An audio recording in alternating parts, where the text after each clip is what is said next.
I remember a time one day, way back in the day, um, I had at this particular time, I had a conflict resolution session just pop up on my calendar because it was pretty common for people to consult with me regularly on different types of conflict. So I was curious about it and I reached out and was like, "Hey, do I need to do anything to prepare for this session?" And it was nope, nothing. And I got another message at the end of the day talking about another conflict that they wanted me to be involved in, and it was scheduled on my calendar for the next morning. And so these were different types of conflicts, but what I remember about it is I was pretty excited. So I'd already been in and out of a lot of different things like this through the week, but I thought having two of them pop up the very next day that I was just going to walk into uh, was exciting. And thinking about that being exciting was comical. And so I enjoy solving problems. It's probably the engineer in me, but I enjoy solving problems. So usually when I say that, a lot of people are there with me. They're like, yes, we enjoy solving problems, but I enjoy conflict resolution specifically. And that's usually where I lose people. So from my experience, most everyone is at least anxious, but no one usually says that they enjoy it, stress or whatever comes with it. So I had a great session in both of these, but the one in particular, the person actually said they were excited after meeting with me instead of anxious. So this was like figuring out how they were going to solve a problem on their own. I wasn't like directly solving that problem. And they related to me a lot of what they got from our conversation, and I thought they did an excellent job picking up what it was that I was laying down. Uh, Both meetings made me happy to see, like, inspiration in change in a thought process for these people, and it wanted me to do this particular talk. It's what made me want to do this particular talk. Because what if it was not a problem? So like you see two things pop up, you know it's going to be related to solving some kind of conflict, and you're told there's nothing you can do ahead of time to prepare, so just show up. And then you get a Slack message at the end of the day asking for help with another kind of thing. So what we want is those things happening and not worrying about it. So you're confident enough that your best is enough and you don't have to worry because we're going to talk about the formula. Uh, Conflict resolution, like I said earlier, it scratches the same sort of itch for me that programming problems did. There's a situation where you need to get some context, you find the best kind of architecture to move forward, and then you find the best solution for a given work item. And people are the same, really. The rules are a little bit more dynamic, but there's still good structure to it. But it's very interesting to me, so I think about it a lot. I study it and I practice it. And what I found is it's not really that difficult. So we have to be thoughtful, we have to be empathetic, we have to be growth minded when it comes to these conflict resolutions. So you hear people talk about books like Radical Candor and Crucial Conversations, and those are really helpful if you like reading. In fact, Radical Candor is a pretty strong suggestion for me, especially for managers. Uh, There's a lot to go with that, but we'll cover that some other time. But the thing is here that it's easy. So one time when my daughter was learning to ride a bike, she did well, and then she wrecked it once, and she would never get on the bike again. So we were in Florida, and we were having to put the bikes in the like back porch area, and she pulls it in, and she goes to set it on the kickstand or lean it up against the counter, but she's in between the bike and the counter. Oop.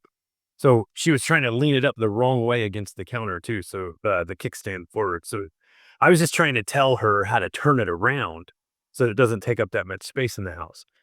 And she's just like, it's just because I'm not good with bikes. And then she left and she was frustrated. So I gave it a minute and then I called her back in and I mentioned that she was getting really defensive and frustrated. So she wasn't listening. What I was trying to tell her is that you don't lean something against another object with you in between it. And not just the bike, but anything. That's just bad practice. And in addition to that, the bike was going to take up way less space if you just turned the bike around. And that's the thing I wanted her to know. I told her you weren't listening, so you didn't like learn anything from that. We've had a lot of issues over the year as parents and teenagers tend to do. But if I knew when I kept on her, after she got defensive, there was going to be no progress. She would be just defensive and argue. So in this case, I know her, so I waited. There are other tactics to do when time is more of the essence, but I waited until I knew I can get things there. So that was the growth minded part. So and the empathetic part and growth minded. So we talked about how the conversation went and the specifics, and she missed the things that I could have taught her, and that's the real growth minded part. Like, what were we trying to get from that situation? So we addressed the situation and the behavior there, and that helped. There's been other times like that. In one of my earlier success stories as a manager was with one of my direct reports, obviously, and I'd worked with him on the team before I transitioned into management. So he was getting kind of up there in age and often sort of on the edge about retiring. We talked about it a lot in his one-on-ones. And he'd had a lot of expertise from a really long career, and he was really well received by the team. Working with him, like I knew how he worked and what he was capable of. So he definitely made things lighter, had a good attitude. With team culture, it was a plus. So my manager then contacted me and said, "We need to put this person on a PIP." I do not like PIPs, but that didn't really sound right to me anyway. So I went back and talked to the team because I remember him working. So I talked to the team lead, got a little overview, and I didn't directly with the team members like, "Hey, do you think Ed needs to go on a PIP?" Um, but I don't like PIPs and I don't like what they really stand for. And I didn't want to put him on a PIP. So I needed to get context there, talk with different people that he'd worked with, um, maybe review things and not like act right away, see what's actually going on, look at ticket history, things like that. So what I did, what I guess the problem was after talking to people is the project we were working in was an old monolith and it had a lot of complexity, different eras of code.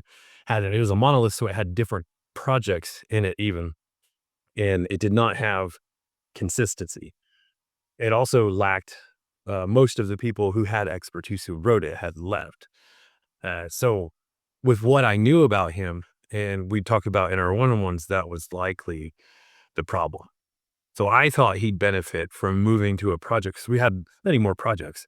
It was just more consistent, had patterns, and he would be a good asset to any team because of personnel. So the managers were on board, and so was he, but a little bit um, kind of depressed about the situation or sad, and was pretty set on the idea that he'd need to retire, but he was going to give this a chance. So he agreed to see what would happen. And in the end, it turned out great. It was exactly what the problem was. He was happy. The team that got him was happy. The situation was successful. He was able to contribute fully. So no more PIP and no more talk about retirement before he was ready to retire. I saw him on LinkedIn and he is in fact retired now, but we split ways before that happened. So the rest of my time working with him was successful. So there's another instance with someone I didn't manage directly, but it was in our group of our people managers. And I saw a post on LinkedIn. People tend to use this like a social media instead of a business platform more and more these days. But it's one of those things like you shouldn't do. It's commenting on a political or current social event that was like high emotion for everyone involved. So the tune was like, if you feel this way, counter to what I'm saying, go ahead and block me now. I don't have anything to say to you and we can't work it out. You can imagine as a manager that that's the problem. You're a people leader. If you have someone you're responsible for or a direct report or people that work with you and they read that post and they don't agree with you, you're now creating conflicts at work and not accepting other people, which is required at work. So the goal is to like, we know what the problem is. So we need to rephrase or remove that post and pay attention to what kind of environment we're creating as we represent uh, different things in different places. So it's not that you can't be yourself, but that type of praising is what you use when you don't care about continuing a relationship or not. So we have to be careful about how we word things when we are a leader and in general, like with people you may work with or people you interact with, it's the same because you don't want to phrase things in a way you don't care about continuing the relationship, and that relationship ends up being someone who works for you or works under you. So I had talked with his manager, and then he and I had talked after, and it was easy to fix. It didn't cause much rift. And later, um, he consulted with me on more stuff. Like he talked to me too, and he was very appreciative of the way that handled. Um, and so I worked with him on future problems. Like I was the go to when we wanted to think about a problem together because he trusted that kind of process. So when you approach problems like this, it's an exercise to get everyone to grow together. So once you get everyone in the same pain point and understanding, the problem stops being the problem, the obstacle. That's that's what we're working on. And it's not really hard. It just takes some pausing. You have to care about the people. Um, because like when we were kids, Simon Sinek says you didn't get traded away when you were a kid. A lot of places call people, oh, we're like family here. So you didn't get fired from your family when you did something wrong. So we don't want to divorce our parents, but some people do uh, whenever they make mistakes. So this is the idea. We need to grow together. So when you can't get rid of someone, when you remove that outlook from your mind entirely, punishment, then you begin to focus on the growth part. So then you get committed, and problems and conflicts don't cause anxiety anymore. They don't cause anxiety because you know this is a growth opportunity, and now your job is to realign. You just make this into that. So that's your job. Find the growth opportunity for everyone. But people want a process they can follow. Just the idea is not always good enough. So there's got to be steps for everything. So I have steps. So empathy, and empathy is part of compassion. But everyone just says empathy. I think we all understand it. Get context. Find out information. Remember that you'll hear me talk a lot about context when we talk about these kinds of things. Remember, people aren't looking at the situation; they're looking at the problem in front of them. So you have to make sure you look past what's being said or get the right version of what's actually happening. You don't want to take a side because we're not solving a problem. We are looking for an opportunity.